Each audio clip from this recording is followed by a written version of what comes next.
સૌને મારા પ્રણામ. પૂર્ણ પુરુષોત્તમ ભગવાન શ્રી કૃષ્ણના ચરણોમાં વંદન. આજના આ કાર્યક્રમમાં ઉપસ્થિત મારી કોલેજના વાઇસ પ્રિન્સિપલ ડૉક્ટર હિતેશભાઈ, આ કમિટીના અધ્યક્ષા ડૉક્ટર નેહાબેન, જેમાં 3 નિર્ણાયક આપણને પ્રાપ્ત થયા છે એવા આદરણીય ડૉક્ટર અશ્વિનભાઈ, આદરણીય ડૉક્ટર આશાબેન, આદરણીય ડૉક્ટર સુરભીબેન, તમામ અધ્યાપક મિત્રો, શિક્ષક મિત્રો, વિવિધ સ્કૂલોમાંથી આવ્યા છો અને વલ્લા દીકરા દીકરીઓ. ગરડા કોલેજ એક ચકલી પ્રયત્ન એવો કરે છે કે સ્કૂલના બાળકોને કોલેજમાં લાવવા. અમારું ઇન્ટેન્શન બહુ જ ક્લિયર છે. તમે જેનો રાગ અમને સાંભળ્યો, પ્રાર્થના સાંભળી, દીપાલી સાલવે માટે જોરદાર તાળી પાડતો એકવાર. કેટલો સુંદર અવાજ, કેટલા સુંદર પ્રાર્થનાના શબ્દો. અને મારા માટે ગર્વની વાત એ છે કે પરમ દિવસે નેહાબેને જે કોમ્પિટિશન કરી, એમની આખી ટીમે, તૃષાબેન અને પ્રીતિબેન સહાય, એની અંદર ગઈકાલના દિવ્ય ભાસ્કરના 2nd પેજ ઉપર ગારડા કોલેજની દીપાલી સાલવે એટલા મોટા અક્ષરે છે. ફરી એકવાર જોરદાર તાળી. આ અમારી ગારડા કોલેજના ડાયમંડ છે મિત્રો. એટલે અમે પણ એવું હૃદયથી ઈચ્છીએ છીએ કે તમે જે શાળામાં ભણો છો એ શાળામાંથી 12મું પાસ કરીને જ્યારે તમારા પગરણ કોલેજમાં આવે, તે કોલેજ તમને પહેલાં જ અમે દર્શન કરાવી દઈએ. કારણ કે આ કોલેજ એ હરવા ફરવાનું સ્થળ નથી. આ મા સરસ્વતીનું મંદિર છે. અહીંયા સાધના થાય છે, સંસ્કાર અપાય છે. અને સંસ્કાર આપવાની જો કોઈ ઇન્સ્ટિટ્યૂટ હોય તો એ મારી તમારી સૌની એ ગારડા કોલેજ છે. એટલા માટે કે જે કોલેજમાં તમારા ફાધર મધર પણ ભણી ગયા હશે, જે તમારા શિક્ષકો પણ આ કોલેજમાં ભણી ગયા હશે, એવી આ શિક્ષક 81 વર્ષથી અડીખમ ઊભી છે. 81 વર્ષથી ગારડા કોલેજ, 1945માં શરૂ થયેલી આ સંસ્થા આજે પણ અડીખમ છે. કારણ એના પાયા મજબૂત છે. અને એના પાયામાં છે કોણ? તો એના પાયામાં 4 વ્યક્તિઓ છે. સૌ પ્રથમ મારા વિદ્યાર્થીઓ છે. હું મારા વિદ્યાર્થીનો બહુ જ રિસ્પેક્ટ કરું છું અને બધા અધ્યાપકોને કહું છું, વિદ્યાર્થી છે તો આપણે છે. એટલે પહેલો જે આ જે હોલમાં તમે બેઠા છો, જે સંસ્થા તમે સ્કૂલમાં પણ ભણો છો ને, પણ અમારી સંસ્થાના મૂળભૂત 4 જે પિલર્સ છે. પહેલો પિલર્સ મારા બાળકો છે, વિદ્યાર્થીઓ છે. બીજો પિલર્સ મારું મેનેજમેન્ટ છે. ત્રીજો પિલર્સ વાલી મિત્રો છે, કે વાલીઓ કેટલો વિશ્વાસ મૂકે છે ગારડા કોલેજની અંદર. તમને જાણીને આંકડો સાંભળશો તો આશ્ચર્યચકિત થઈ જશો કે આ અમારી ગારડા કોલેજમાં 4000થી વધારે વિદ્યાર્થીઓ અભ્યાસ કરે છે. 500ની કોલેજ ચલાવવી ડિફિકલ્ટ છે. 4000 વિદ્યાર્થીઓની કોલેજ ઓટો મોડ ઉપર છે. કારણ કે વાલીઓએ વિશ્વાસ મૂક્યો છે કોલેજની અંદર. ચોથો જે મારો પિલર છે એ મારી અધ્યાપકોની ટીમ છે. એકવાર જોરદાર તાળી મારા અધ્યાપકો માટે. કારણ કે કોલેજમાં બાળકો ક્યારે આવશે? કે જ્યારે અધ્યાપકો, શિક્ષકો સારું ભણાવતા હશે તો આવશે.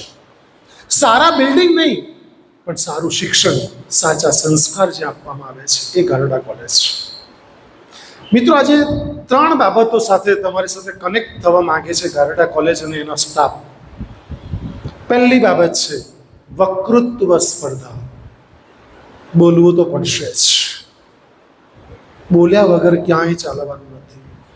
હું જે બોલું છું ને, તમને ખબર છે, તમારા શિક્ષક જે તમારી જોડે આવ્યા છે ને એ, અને હું બોલું છું, મારા અધ્યાપકો જે લાઈનમાં બેઠા છે ને, સન્માન લાઈનમાં બેઠા છે ને, અમને બોલવાના પૈસા મળે. બોલો, હા, વિચાર કરો, બોલવાના પૈસા મળે.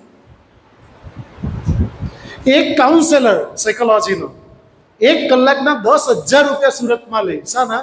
સાંભળવાના. સાંભળવાનો બી પૈસા મળે. ત્રીજું, લખવાના બી પૈસા મળે. ખબર તમને? જે લેખકો સારા અને ઉત્તમ પુસ્તકો લખે છે, જેના તો પાઠ્યપુસ્તક યુઝ કરો છો, એ લોકોને રોયલ્ટી મળે. વિચાર કરો, લખવાના પૈસા મળે, બોલવાના પૈસા મળે, સાંભળવાના પૈસા મળે, અને ચોથું, વાંચવાના બી પૈસા મળે. કારણ કે તમારી યાત્રા ચોથામાં ચાલી રહી છે. કયા ગિયરમાં છે? ચોથા ગિયરમાં છે. કેવી યાત્રા છે? વાંચવાની યાત્રા છે. પણ માત્ર વાંચવાનું નહીં, હૃદયસ્થ કરવાનું. કેટલાકના હાથમાં મને કાગળ દેખાઈ રહ્યું છે. શા માટે કાગળની જરૂર પડે? યુ ઓલ આર સ્વામી વિવેકાનંદાસ. મારી દ્રષ્ટિએ તો બધા સ્વામી વિવેકાનંદ છો યાર. એક વખત વાંચો, બે વખત વાંચો ને યાદ રહી જાય. કેમ યાદ નહીં રહે? એનું મૂળભૂત કારણ એક જ છે, ઇન્ટરેસ્ટ નથી. જોજો તમે નવરાત્રિમાં કોઈ માણસ જેમ નીચે પડેલો જુઓ છો 12:30 વાગે, એ તો હુઈ ગયો. એવું તમે ક્યાંક દર્શન કર્યું છે ખરું? તમારો પગ, તમે નાચતા નાચતા પગ લાગી ગયો, એ હુઈ કાં ગયો? ઉઠ. નહીં સૂતો હશે. શું કરતો હશે? મા જગદંબા શરીરમાં ને પગમાં એટલી તાકાત આપે છે કે 9 દિવસ સુધી 4 5 કલાક નાચે, પસીને રેપ જેપ થઈ જાય છે, બુંદ પસીના નીકળી જાય છે, મજા આવે છે. અને છેલ્લો જ્યાં સુધી પેલો ઢોલ વગાડે, બસ બંધ, લોકો ચિચ્ચારી પાડે, હજુ એકવાર, અને ફરમાઈશ પૂરી કરે. મને પ્રશ્ન ઘણીવાર એ થાય કે આટલો બધો ઇન્ટરેસ્ટ નૃત્યમાં છે, નૃત્ય કરો, માં જગદંબાની આરાધના કરો. હું બિલકુલ ના નથી પાડતો, પણ એટલી જ આરાધના તમે શિક્ષણની પણ કરો ને. તમે જે ધોરણમાં અભ્યાસ કરો છો, જેટલા ધોરણમાં, આ 11 અને 12ના છે આપણા વિદ્યાર્થીઓ, 11 અને 12ના છે, તમે 11માં ભણો તો 11 કલાક રોજ વાંચવાનું, અને 12માં ભણો તો 12 કલાક. આ દેશી હિસાબ છે, તદ્દન દેશી હિસાબ છે. આટલા કલાક વાંચો, સફળતા તમારા ચરણોમાં હશે, ગેરંટી સાથે. એટલે વાંચવામાં પણ તમારે સાધના કરવી પડે. તકલીફ એ થાય છે, મેં એક દિવસ વાત કરી હતી મારા અધ્યાપકોને એકાદ કાર્યક્રમની અંદર, કે વાંચવા જેવો બેસે ને વિદ્યાર્થી, તમારો તો પ્રેક્ટિકલ અનુભવ છે, મારો પણ છે, તમારો પણ છે પ્રેક્ટિકલ અનુભવ. કારણ કે ત્યારે અમને એવી સમજ નહોતી, અને સમજ પાડનાર એવા કોઈ મિત્રો ન મળ્યા. પણ તમને જ્યારે સમજ આપે છે તમારા શિક્ષકો, તમે વાંચવા બેઠા, સમજી લો 9 વાગે તમે વાંચવા બેઠા, રાત્રે 9:30 વાગે અડધો કલાક થયો, અને અડધો કલાક તો વાંચવા બેઠા, તમે સોફા પર બેઠા છો, ફોર એક્ઝામ્પલ લો છો, એટલે તમને થોડુંક મન એવું થાય કે થોડુંક એમ લંબાવો. એટલે તમે પગ ઉપર લો છો સોફા ઉપર, અને જરાક પગ લાંબા કરો છો. પગ લાંબા કરો એટલે સ્વાભાવિક કમર એમ જરાક એમ બેન્ડ થઈ જાય, એટલે તમારો કોઈ વાંક નથી એમાં. તમારા હાથમાં ચોપડી કે નોટ તો છે જ, પણ જરાક પોણો કલાક થાય એટલે 15 મિનિટ વધે પગ ઉપર લીધા પછી ન્યૂટન આવે. ન્યૂટનનો લો ઓફ ગ્રેવિટી આવે, ગુરુત્વાકર્ષણનો નિયમ આવે, ગતિના નિયમ. એટલે ચોપડી જે આમ હોય ને એ પછી આમ આવે, કારણ કે લો ઓફ ગ્રેવિટી છે, એમાં તમારો તો કોઈ વાત છે જ નહીં. અને આમ આવતા આવતા સીધી તમારા મોઢા પર પડી જાય. મને પ્રશ્ન એ થાય છે કે જે 9 દિવસ સુધી માં જગદંબા આટલી તાકાત આપે, તેને વાંચવામાં કેમ તાકાત નહીં આપતી હશે? તકલીફ ક્યાં છે? તો તકલીફ એક જ જગ્યાએ છે, નાચવામાં રસ છે, વાંચવામાં કેળવવો પડશે, નવો સોફ્ટવેર ડાઉનલોડ કરવો પડશે દીકરાઓ. અને અહીંયા જે માટે તમે ભેગા થયા છો ને, એ છે કમ્યુનિકેશન સ્કિલ, વક્તૃત્વ સ્પર્ધા, રાઈટ? બોલતા શીખવું પડશે, કેવી રીતે બોલવું, શું બોલવું, રાઈટ? એ પણ કળા છે. બોલવું એ પણ કળા છે, આર્ટ છે. જેમ નૃત્ય કળા છે, એમ બોલવું એ પણ કળા છે. એમાં બે જ વાત કરીને મારી વાતને અલ્પવિરામ આપું તો, કે જ્યારે એમાં વિષયો બહુ સુંદર અમારા સ્ટાફ મિત્રોએ સિલેક્ટ કર્યા છે.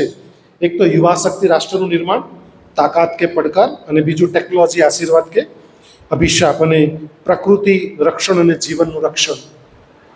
મને 3માં એક જ વસ્તુ ક્લિયર કટ દેખાય છે કે તમે જ્યારે યુવા શક્તિ મારી કોલેજમાં હાજર છો, અને આવતીકાલે તમે આ જ કોલેજમાં ભણશો, અને આ જ કોલેજમાં અમારી જેમ અધ્યાપક બનશો, એવી તમને પહેલાં તો સૌપ્રથમ શુભેચ્છાઓ, રાઈટ?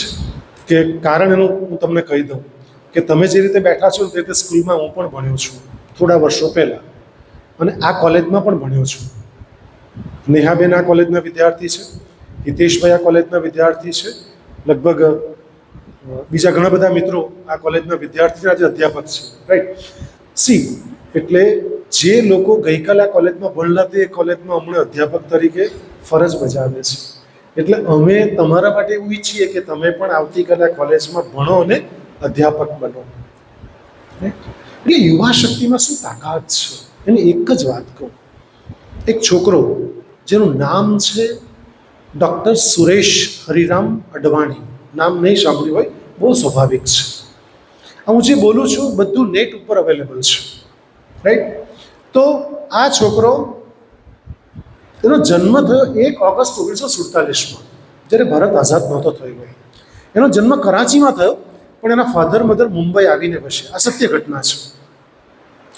આ છોકરાને 8 વર્ષની ઉંમરે એનો તીવ્ર હુમલો પોલિયાનો આવ્યો, અટેક આવ્યો પોલિયાનો, અને કમરથી નીચેનો ભાગ આખો પોલિયાગ્રસ્ત થઈ ગયો. છોકરો ભણવામાં ખૂબ હોશિયાર હતો. એના લગભગ 98% 12th સાયન્સમાં આવ્યા, અને એણે ગ્રાન્ટ મેડિકલ કોલેજમાં એડમિશન માટે, ત્યારે નીટ નહીં હતી, એણે એપ્લિકેશન કરી, પણ એની એપ્લિકેશન ગ્રાન્ટ મેડિકલ કોલેજે રિજેક્ટ કરી. કેમ? તો કે પોલિયોગ્રસ્ત છે માટે. અહીં બેઠેલા તમામ સ્વસ્થ છો, એટલા માટે હું તમને વાત પીરસી રહ્યો છું, રાઈટ. તો આ છોકરાને એડમિશન માટે ના પાડી. એના ફાધર મધરે ખૂબ સારી લડત આપી કે તમારે જોઈએ છે શું, બાળકનું તીવ્ર મનોબળ મજબૂત છે, ડૉક્ટર બનવું છે એણે, અને એનો હાથ મજબૂત છે, પેશન્ટોની સેવા કરી શકશો, તમે કેવી રીતે ના પાડી શકો. બહુ લાંબી લડાઈ પછી એડમિશન મળ્યું, અને આ છોકરો 1966માં MBBS ગ્રાન્ટ મેડિકલ કોલેજમાં, અને પછી MD એણે MS પ્રાપ્ત કર્યું, માસ્ટર ઓફ સર્જન, અને ઓન્કોલોજિસ્ટ બન્યો. ટાટા મેમોરિયલ હોસ્પિટલમાં પણ એણે સેવા આપી, અને કહેતા મને આનંદ અને ગર્વ થાય છે કે જે પોલિયાગ્રસ્ત છોકરો ડૉક્ટર સુરેશ અડવાણી, એ છોકરો આખા ભારતનો બોન મેરો ટ્રાન્સપ્લાન્ટેશનનો વિશ્વ પિતામહ કહેવાય છે. પહેલો ભારતનો ડૉક્ટર સુરેશ અડવાણી, જેણે બોન મેરો ટ્રાન્સપ્લાન્ટેશન કરેલું અને બ્લડ કેન્સરના હજારો દર્દીને સાજા કર્યા છે, અને લોકોને સસ્તી દવા આપી સસ્તો ઈલાજ કર્યો છે. એટલું જ નહીં, આ સેવાને ધ્યાનમાં રાખીને ભારત સરકારે 2002માં એમને પદ્મશ્રી, 2005માં ડૉક્ટર BC રોય MCI દ્વારા, મેડિકલ કાઉન્સિલ ઓફ ઇન્ડિયા દ્વારા એમને ડૉક્ટર BC રોય એવોર્ડ પ્રાપ્ત થયો. 2002માં જ ધન્વંતરી એવોર્ડ પ્રાપ્ત થયો. 2012માં પદ્મભૂષણ પ્રાપ્ત થયો. મિત્રો, આજે પણ દર્દીઓની સેવા કરે છે. અને છેલ્લી વાત, જે નામ તમે સાંભળ્યું હશે, હું બિલકુલ શંકા નથી કરતો, તમારામાં શ્રદ્ધા રાખું છું. 2024માં કેટલાય 2 વર્ષ પહેલાં શ્રીકાંત મૂવી જોયું? એકવાર જોરદાર તાળીઓ 3-4 બાળકો માટે પાડો યાર. શ્રીકાંતનો જન્મ 7 જુલાઈ 1951. આ છોકરો જન્મથી અંધ હતો, એન્ટરપ્રિનોર છે સ્ટીલ ટુડે પણ. મછલીપટ્ટનમ આંધ્રપ્રદેશનો ડિસ્ટ્રિક્ટ, અને તેનું સીતાપુરમ ગામ, આમાં જન્મ થયો છોકરાનો. તમને એટલા માટે સ્ટોરી કહું છું કે તમને અંદરથી પ્રેરણા મળશે, તમે અંદરથી જાગી જશો. એ જન્મથી અંધ હતો, ભણવામાં બહુ તકલીફ હતી, ઘરમાં લાઇટ પણ નહોતી. દીકરા, આપણા ઘર તો બધા લાઇટ છે, લાઇટ પણ નહોતી. બાળપણથી એટલી તકલીફ ભણવાની, અંધ હતો એટલે એવી કોઈ વ્યવસ્થાઓ નહોતી જે તે સમયની અંદર, જે તે સમયના ગામમાં ઉછર્યો છે માટે. અને એનો સેમ કિસ્સો એવો હતો, ધોરણ 10માં 98% આવ્યા, 11માં સાયન્સમાં એડમિશન લેવા ગયો, સ્કૂલે ના પાડી. શિક્ષણ વિભાગે, આંધ્રપ્રદેશના શિક્ષણ વિભાગે ના પાડી. આ છોકરો અને તેના મા બાપ હાઈકોર્ટ સુધી કેસ લડ્યા અને જીત્યા, અને એડમિશન મળ્યું. 12માં 98% સાથે પાસ થયો છોકરો. એણે એન્જિનિયર બનવું હતું, પરંતુ દુર્ભાગ્યવશ ભારતની એક પણ IIT એને એડમિશન નહીં આપ્યું. તમને આશ્ચર્ય થશે, મેસાચ્યુસેટ યુનિવર્સિટી ટેકનોલોજી ઇન્સ્ટિટ્યૂટ MIT, ત્યાંની અમેરિકાની MIT સ્કોલરશિપ સાથે આ છોકરાને બોલાવ્યો. જો તમારામાં તાકાત હશે ને, તમારામાં જો સ્કિલ હશે ને, વિશ્વ તમારા માટે તક લઈને ઊભું છે. અને તમને એટલા માટે જ અમે ગારડા કોલેજમાં બોલાવીએ છીએ કે યુવા શક્તિને જાગૃત કરવી છે. સ્કૂલ લેવલથી, રૂટ લેવલથી અમારે કામ કરવું છે. અને છોકરા ઉપર ફિલ્મ બન્યું શ્રીકાંત, અને ખૂબ સુંદર ભૂમિકા કોણે ભજવી છે? હા, કોણે? રાજકુમાર રાવે ખૂબ સુંદર ભૂમિકા ભજવી છે, રાઈટ. અને ઘણા બધા એવોર્ડ્સ એને પ્રાપ્ત થયા છે. બોલેન્ટ ઇન્ડસ્ટ્રીઝ 2012માં સ્ટાર્ટ કરી અને એનું ટર્નઓવર 1200 કરોડથી વધારે છે. ઇકો ફ્રેન્ડલી બનાવે છે, વેસ્ટેજ કચરો લઈ, પેપર લઈને પેકેજિંગનું કામ કરે છે. રવિ મંથા સાથે પાર્ટનર છે, 1200 કરોડથી અંધ વ્યક્તિ છે. મિત્રો, તમને જાણીને આશ્ચર્ય થશે. શ્રીકાંત મૂવી તો એક લોકોને મોટિવેશન માટે છે, પણ ખરેખર વાંચજો એના વિશે. એવા તો 1001 ઉદાહરણ હમણાં પણ આપી શકું એમ છું, સહન પડી જાય તોય. અને છેલ્લી એક અગત્યની વાત આની સાથે કનેક્ટેડ છે માટે, 3 ફૂટનો છોકરો જોયો છે તમે? ગણેશ બારૈયા. 3 ફૂટનો છોકરો ડૉક્ટર છે. કેટલા જાણે છે ગણેશ બારૈયાનું નામ? તાળી પાડો 3 છોકરાઓ માટે યાર. 3 ફૂટનો છોકરો છે. એણે નીટ ક્લિયર કરવા 2018-19ની જ વાત છે, કોઈ લાંબી વાત નથી, ગુજરાતની વાત છે, આપણે ભાવનગરની વાત છે. 3 ફૂટના છોકરાને એડમિશન, નીટમાં પરીક્ષા પાસ કરી વચ્ચે એડમિશન નહીં આપ્યું. ધન્ય થજો એના સ્કૂલના પ્રિન્સિપલ, શિક્ષકોને, એના મેનેજમેન્ટનું. અમદાવાદ હાઈકોર્ટમાં કેસ હારી ગયા, ના પાડી અમદાવાદ હાઈકોર્ટે, MCIનું ખેંચ્યું, સીધા સુપ્રીમ કોર્ટમાં ગયા. એ સ્કૂલના મેનેજમેન્ટ અને પ્રિન્સિપલ આટલો ઇન્ટરેસ્ટ લીધો. મેં મારા મેનેજમેન્ટ સાથે વાત કરી કે એક છોકરી ઇન્ટરનેશનલ પ્લેયર છે, નેશનલ ઘણા બધા બેડમિન્ટનમાં એણે એવોર્ડ પ્રાપ્ત કર્યા છે. આ છોકરીને ઇન્ટરનેશનલ રમવું છે. મેં મારા મેનેજમેન્ટને વાત કરી, મેનેજમેન્ટે એક જ બોલ પર હા પાડી, અને જેનું નામ છે ઉદ્વિના ખડસે. ઇન્ટરનેશનલ શ્રીલંકા થોડા જ વખતમાં રમવા જશે, અને ગાયડા કોલેજ એના સ્પોન્સર છે. આ કરી શકે છે. અને છોકરાને સુપ્રીમ કોર્ટે આદેશ આપ્યો, સાહેબ હિતેશભાઈ, ભાવનગર યુનિવર્સિટીને, મેડમ MCIને આદેશ આપ્યો, આ જ વર્ષથી એડમિશન આપવાનું છે. અને આ છોકરો ડૉક્ટર બન્યો, ભાવનગરની એ જ કોલેજમાં આજે સર્જન તરીકે કામ કરે, MBBS તરીકે કામ કરે, ડૉક્ટર તરીકે કામ કરે છે. મિત્રો, કહેવાનો ભાવાર્થ એ છે, idea can change your life. વિચારો તમારી જિંદગીને બદલી નાખશે. અને વિચારો બદલવાની પ્રક્રિયા માટે તમને બોલાવ્યા છે. ફરી એકવાર આપ સૌ શિક્ષક મિત્રોનું અને તમામ મારા વલ્લા દીકરા દીકરીઓનું સ્વાગત કરતા ગારડા કોલેજમાં ખરેખર આનંદ અને ગર્વની લાગણી અનુભવું છું. ઇનામ આપવું એક પ્રક્રિયા છે. મારા માટે તમે બધા જ વિજેતા છો. જે ગારડા કોલેજમાં એન્ટ્રી થઈ છે, બધા જ વિજેતા છો. કંઈ પણ તકલીફ પડે, મારો અધ્યાપક સ્ટાફ તમારી સાથે સતત ઊભો છે. કંઈ પણ તકલીફ પડે, બિલકુલ ટેન્શન લેશો નહીં. બોલાય નહીં બોલાય તો પણ ટેન્શન, પ્રયત્ન પૂરેપૂરો આપણે એફર્ટ કરવાનો છે, પરિણામની ચિંતા કરવાની નથી. ફરી એકવાર તમને સ્વાગત કરતા ગારડા કોલેજ પરિવારોથી આનંદ અને ગર્વ લાગણી અનુભવું છું. મારી ચર્ચાને માત્ર અલ્પ વિરામ આપું છું. ફરી પાછા મળીશું.